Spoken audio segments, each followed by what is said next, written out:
Night had fallen again over the glowing human city, and the air was cold and dry, and full of smoke from flying ships that passed above the buildings, like metal birds that never sleep at the edge of the city where the light faded and shadows grew. There was a small shape hiding between two stone walls, curled into a ball too small to be seen by the security drones.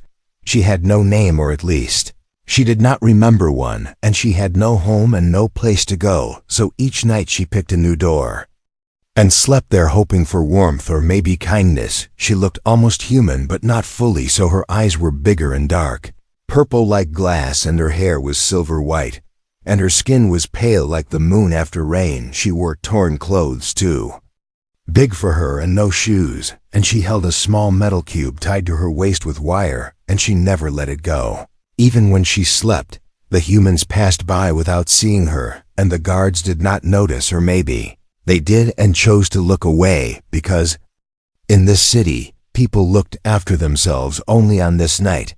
She stopped in front of a tall black door that looked old and forgotten, and something about it felt different, like the silence behind it was not empty, but waiting. She sat down slowly, leaned her back against the cold door, and pulled her knees close to her chest, and closed her eyes and let herself drift between sleep and fear. In her dreams she heard the voices again, the ones that cried when her world burned, and she saw the fire in the sky, and the giant machines crushing the ground, and the voice that said run. She always woke before the end, and this time she did too, but this time there was something new. There was a sound from behind the door. She slept against a soft creak, like something moved inside, then a quiet voice, deep and warm, not loud but strong, like it knew things and had seen pain and chosen to stay kind anyway. The voice said 3 words only: come inside forever. She froze, afraid, confused, unsure if the voice was real or just another piece of her dream. But then the door creaked again and opened just a little. A soft yellow light came from inside and touched her face, and for a moment her silver eyes looked gold, and she slowly turned and looked up. A man stood there, tall, broad shoulders, face rough with a scar across his cheek, but his eyes were kind and tired, like he had waited for something a long time. Looked down at her and did not speak again, just held the door open and waited, not forcing, not asking, just waiting. She wanted to run, because that is what she always did, but something in her heart told her not to. Not this time, not this door, not this man. She looked at his eyes, and then at his hands, and then back at the street behind her, where shadows moved, and watched and whispered. And then she stood, her legs shook, but she walked into the light, slowly and carefully, as if it might disappear if she blinked too fast. And the man stepped aside and let her pass. Inside was warm and filled with things she had never seen, books stacked high, and screens with blinking maps, and old machines humming quietly like they were breathing. She stood in the middle of the room, not moving, and he closed the door and locked it, then turned and looked at her again, like he was seeing a ghost. You are not supposed to be alive, he said, gently, not angry, just shocked. She did not know what to say, so she stayed silent, but her eyes were wide and alert, and the man nodded slowly, like he understood even the silence. He pointed to a small bed near the wall, soft and clean and untouched, and said, you can sleep there, and tomorrow we talk. She walked to the bed and sat down, still holding the cube at her side, and for the first time in many years her body stopped shaking. The man turned off the main lights and sat down in a chair nearby, not close, not far, and watched her quietly while she closed her eyes. Outside, the city kept moving, lights flying, engines roaring, voices echoing, but inside that room, everything slowed, like the world had paused for a moment. She dreamed again, but this time the fire was softer, and the voice that called her said something new, something she did not understand yet, but it felt safe. The cube at her side blinked once with a soft light, as if it too had found restand. The stars far above the city blinked with it, like they had been watching all along. Asterisk. The first thing she saw when she opened her eyes was a ceiling covered with tiny stars, painted by hand, glowing in soft green, like memories someone wanted to keep alive in the dark. For a moment she did not move, not because of fear, but because the stillness felt strange, like her body had forgotten how to rest, and her heart had forgotten how to slow down. The room smelled of old books and metal and something warm like tea or fire, and the only sound was the hum of machines breathing slowly like they were alive and dreaming. She sat up carefully and looked around and saw the man from last night, still sitting in the same chair, not sleeping, not moving, just watching her like he had been there all night. His name was Jaron, and he did not smile, but his eyes were calm and quiet like a man who had seen too many storms and learned how to sit in silence. With them, he stood and walked to a metal table near the wall and picked up a small glass device with blinking lights and soft wires and said, "I need to scan you, it will not hurt." She hesitated, but nodded and held out her arm, and he pressed the device against her skin, and it lit up red, then purple, then suddenly turned black like something was wrong. He stared at the screen and stepped back slowly and said in a whisper, not to her but to himself, "This cannot be real. This species was wiped out 17 years ago." She looked at him without blinking and said softly, "Am I not supposed to be Olivia?" Jaron's hands shook just a little, and he sat down again and pulled up a large screen from the wall and started typing fast, opening old files, restricted documents, things buried long ago. On the screen were images of war-broken planets, burning skies, ships falling from space, and in the middle of it all, a picture of beings who looked like her, tall, thin, silver-eyed, glowing skin like hers. They were called the Arenae, and they were not just any species. They were special. They were different. They were dangerous or beautiful, or maybe both. Last record said terminated, full extinction protocol, confirmed, planet sealed, survivors 0. But now one sat in front of him holding a strange cube and looking at him with eyes full of stars. "Where did you come from?" he asked, not as a soldier, but as someone lost. She looked down and said, "I do not know, only that I must stay hidden. They will find me if I move too much, and they are looking." "Who is looking?" Jaron asked, but she did not answer, only held the cube tighter. He reached forward and said, "May I see it?" And she pulled back quickly, like a reflex, and said, "No, it is mine. I was told never to give it away." "Who told you that?" Jaron asked, and her voice dropped to a whisper, and she said, "A woman with fire hair and broken hands. She saved me and sent me here and told me to serve a." Jaron leaned back slowly and looked at her with new eyes, not fear, not pity, something else, something like awe or maybe hope. He said, "Do you know what you are?" And she shook her head. He said, "Your kind could speak to machines with thought. They could bend light. They could make dead things live again. Some feared them, some worshipped them, and some destroyed them." She looked at him and said, "Am I a weapon?" He said, "I do not know, not yet." Suddenly the cube blinked with a red light and made a soft sound like a whisper or a breath, and Jaron turned sharply and said, "What was that?" She said it.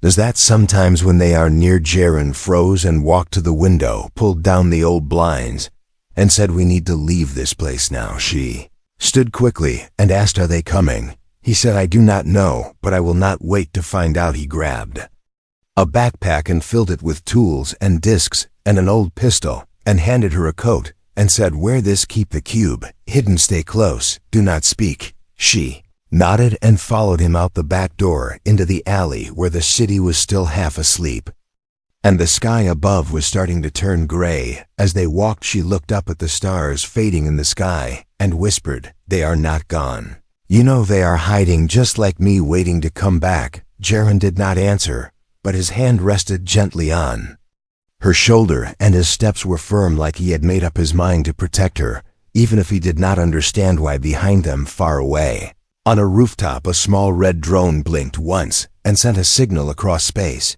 The message was short: "One survived."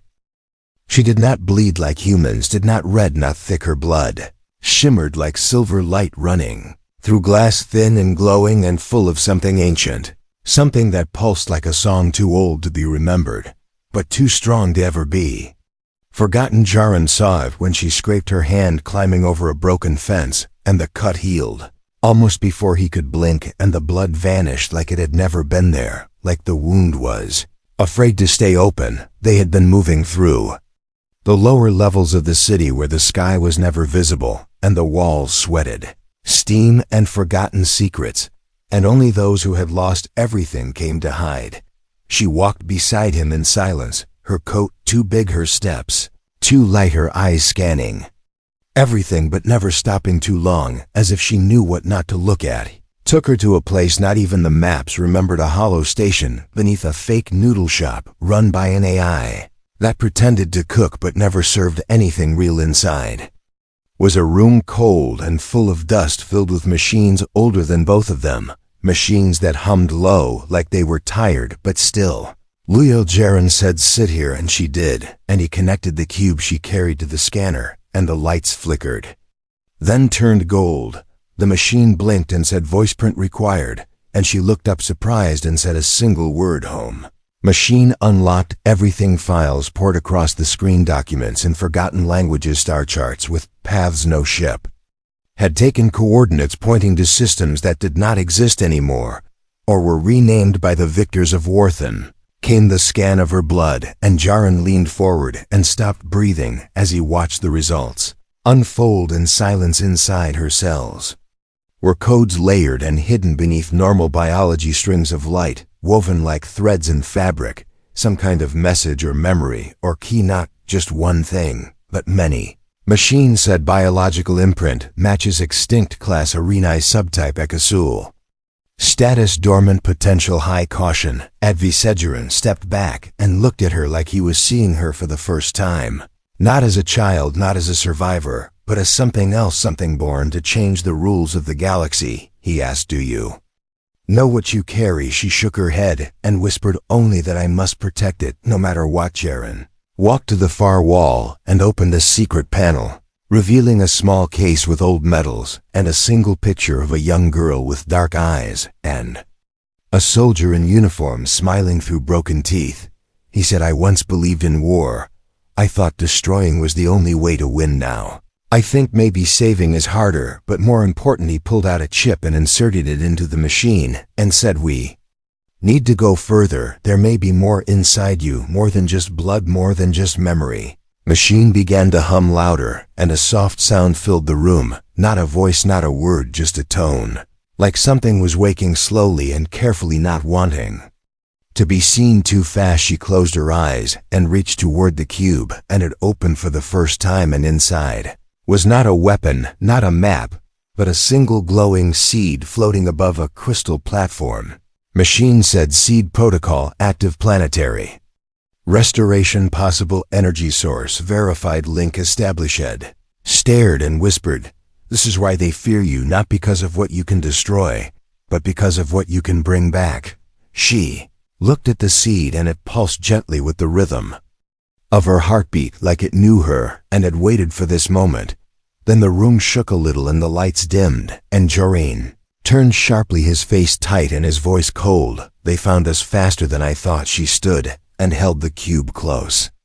And asked, should we run again? Jaren looked at her and said, no, this time we call for help. He opened a come line buried deep in the system, a line no one had used in years, and set into the static. This is Jaren, former unit, Echo 9. I have something the council needs to see now. A voice replied, cold and slow. We thought you were dead. Jaren said, I was, until she opened that door. Connection cut before more could be said, but the signal had gone through, and Jaren looked at her and said, you changed everything just by surviving. She looked at him and said, then we survived together. Outside, above them in the city sky, a dark shape moved between the stars and aimed its eyes downward, waiting. Asterisk. It began with silence, not the quiet kind, but the thick, heavy kind, the kind that comes before a storm or before something breaks, the kind that makes animals hide and machines pause and hearts forget how to beat. Right, Jaren knew that kind of silence. He had heard it on the edge of battles, on the day his unit vanished, on the night his ship fell from the sky.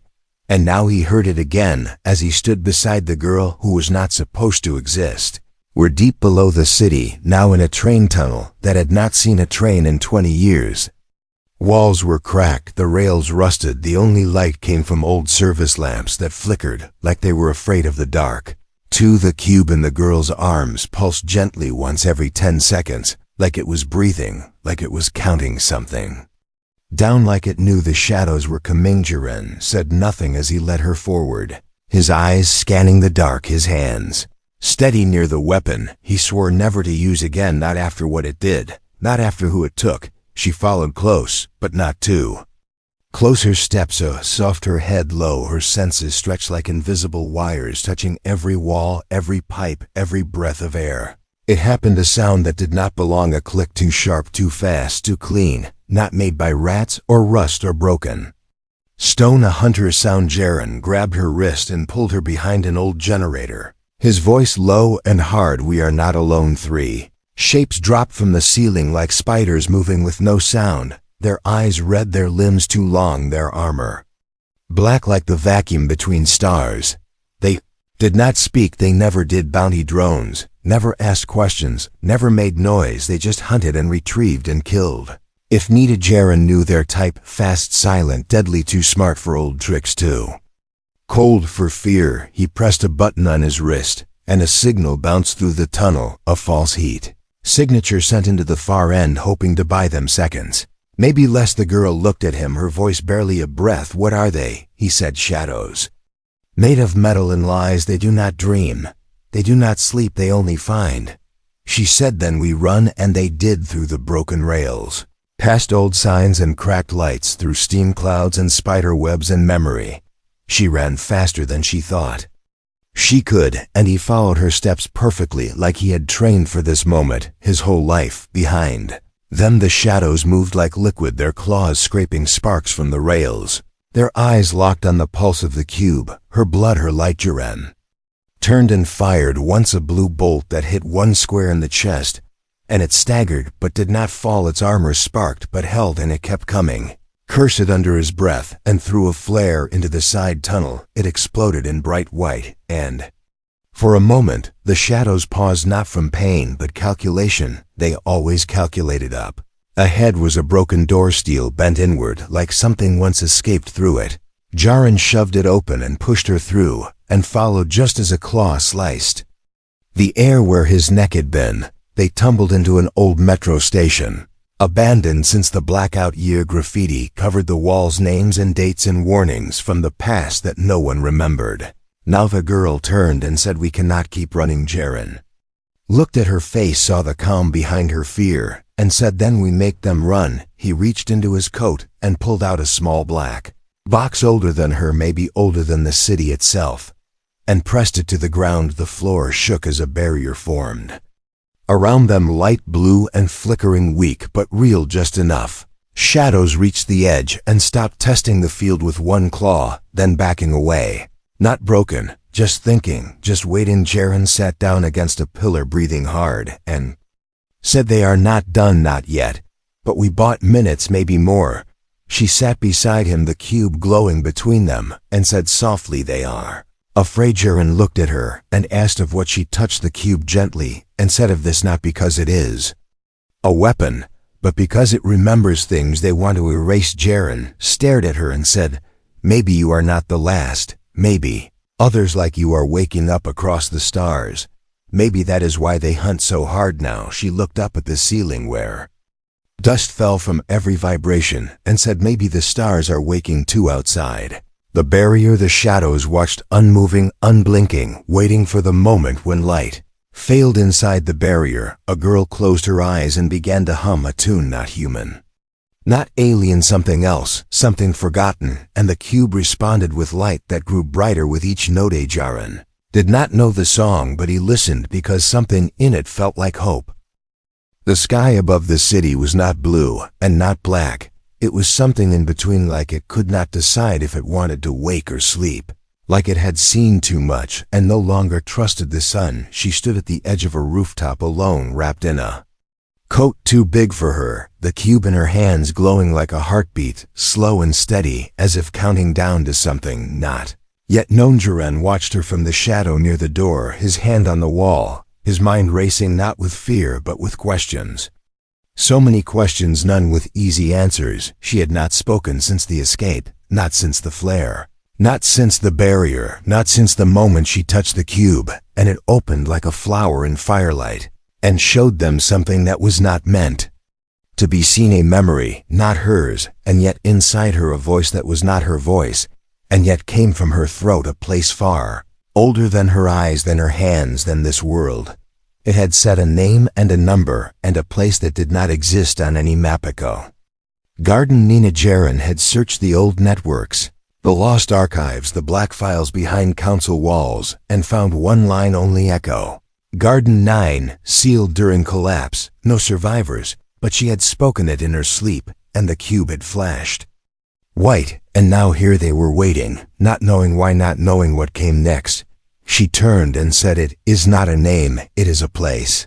I was born there, maybe I died there, I do not know." Jaren said softly, "What do you remember?" She stepped forward, eyes unfocused like watching stars no one else could see, and said, "Not pictures, only sound, whispers, not loud, not clear like voices trapped behind glass, screaming from far away." He asked, "What did they say?" She looked at him with those deep silver eyes and said, "They said, come home." Jaren nodded slowly and reached into his coat and pulled out a thin glass card, old and scratched, and said, "Then we go there, we find it.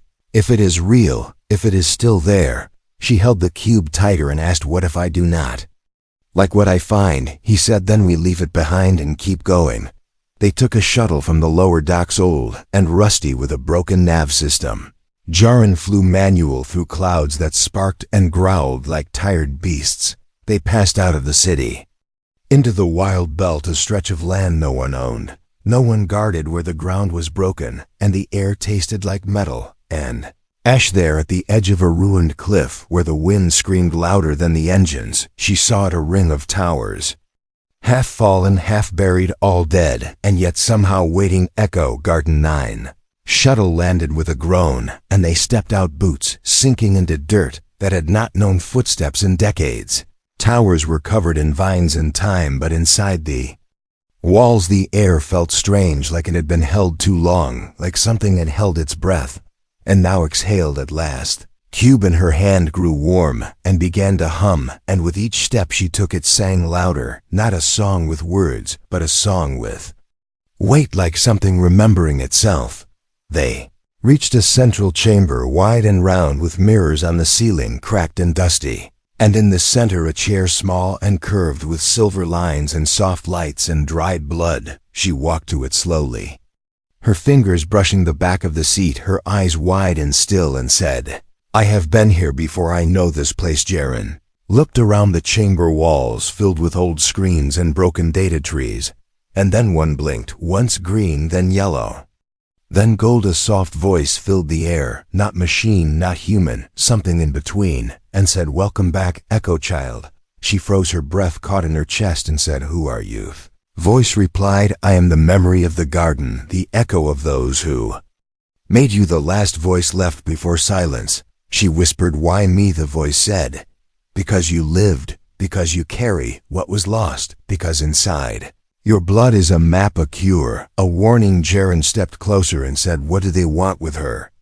Voice said, "They want to erase her, because memory is more dangerous than fire, because hope is more dangerous than war, because truth cannot be controlled once spoken." Cube in her hands opened, and inside it now was not a seed, not a light, but a mirror, and in the mirror was her face, but not only hers. Other faces shimmered behind hers, similar eyes, similar glow, some older, some younger, some already fading like ghosts in smoke. She said, "Are they alive?" The voice said, "Some are sleeping, some are hiding, some are already gone, but you are the first to remember." The chamber lights dimmed and the walls began to shake, not with danger, but with awakening, like something buried deep had opened its ice. Jaren grabbed her arm and said, "We need to go. Now whatever we started is spreading." She looked back once at the chair, at the voices, at the shadows of what was, and said, "Then let it spread." And together they ran out of the place where the past had whispered and the future had begun to listen. The stars blinked one by one, as if waking from a long sleep, as if something had touched them from far away and whispered, "Now is the time. Now is the hour. Now open your eyes on distant worlds." Machines paused mid-process, sensors flickered, scanners spun. Data shifted, old satellites adjusted their signals to search for something ancient, something rare, something not supposed to exist anymore. A Name with no sound, a signal with no code, a girl with silver eyes and a pulse that echoed louder than engines, and somewhere out there a fleet began to turn back on the broken edge of Echo Garden 9. The wind had stopped, like the world itself was listening, like something greater had bent down to hear the voice of a child who remembered what others had forgotten. Jaren stood beside her, hands tight around the control tablet, watching the readings rise higher than anything he had seen before. Numbers, spinning maps, changing stars, repositioning. He said softly, "Not to her, not to anyone. The galaxy is moving." She turned her face to the sky, her eyes filled not with fear, but with light, and said, "They know I am awake." Jaren said, "Then we do not run, we stand."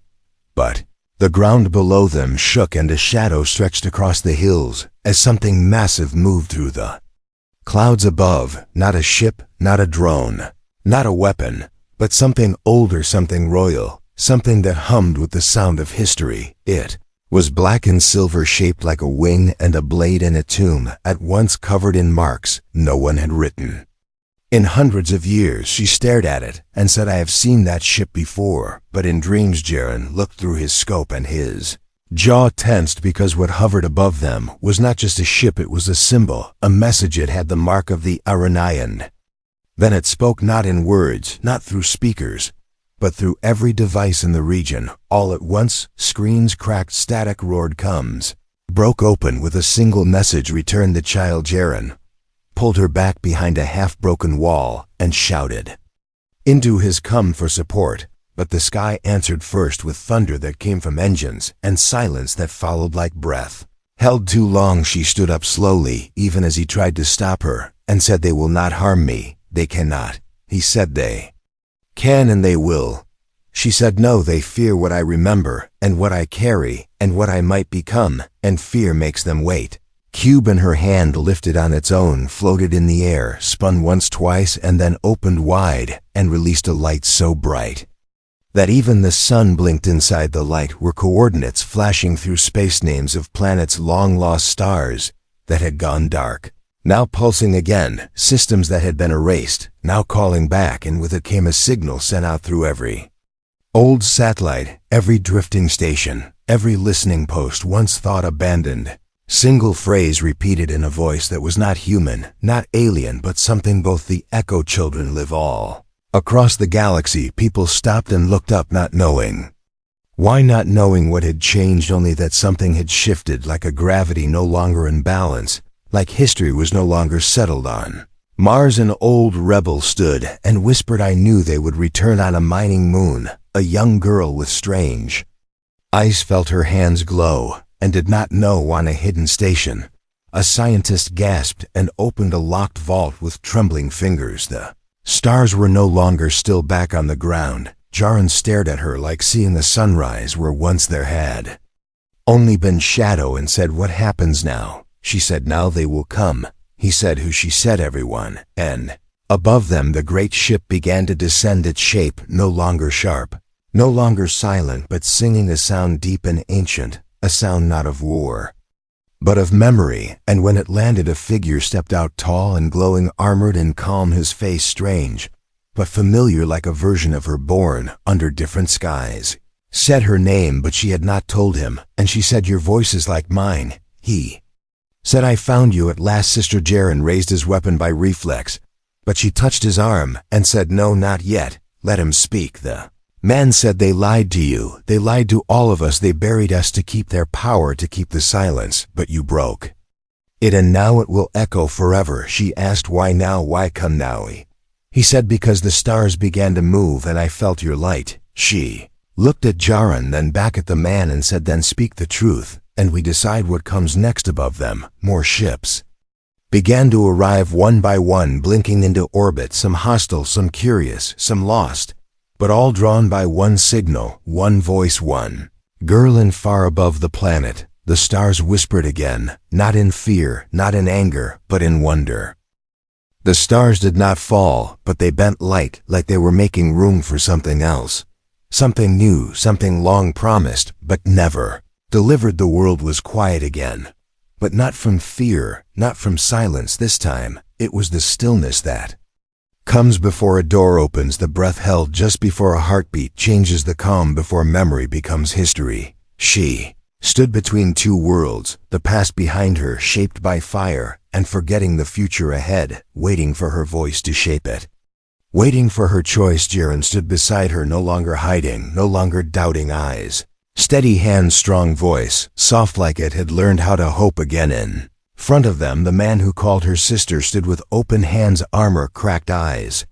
Tired not from battle, but from the weight of remembering too much, he said, "The council will never allow this. They will come, they will erase us. They always erase what they fear."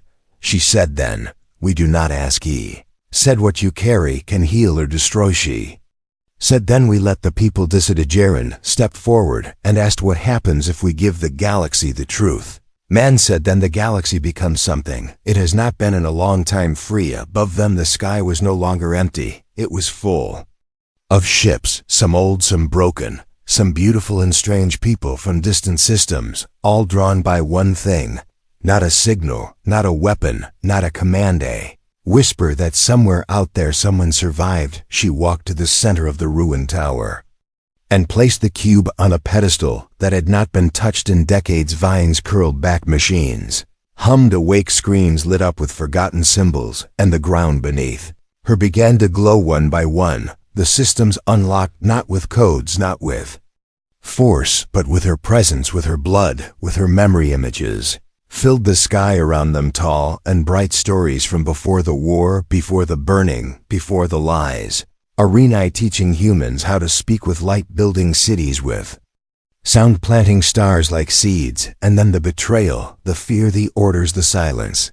People gathered below saw it all, not as children, not as soldiers, not as citizens, but as witnesses.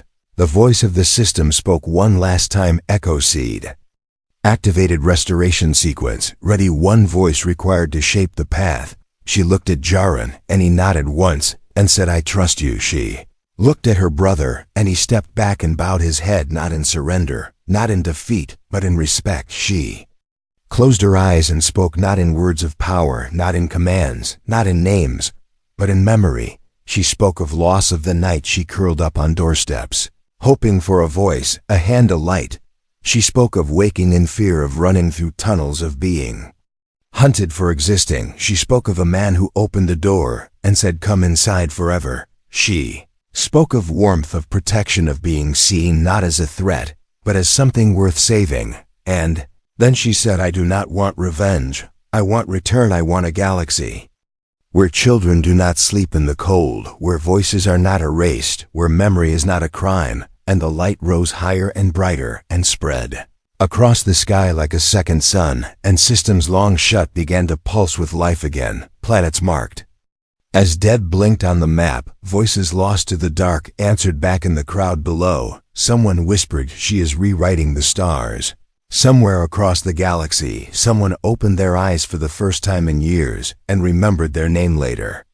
When the light faded and the sky settled and the ships began to leave, carrying the truth to every corner of space, she sat beside Jiren near the same rooftop where her story began, coat wrapped around her cube, silent in her lap. He said, "What now?" She said, "I do not know, but I want to see." I said, "Then we go together." Years past, stories spread, and people came from every system to ask for her help. Not to rule, not to lead, but to remember how it all changed, not with war, not with fire, not with power, but with a child knocking on a door and a human saying, "Come inside forever."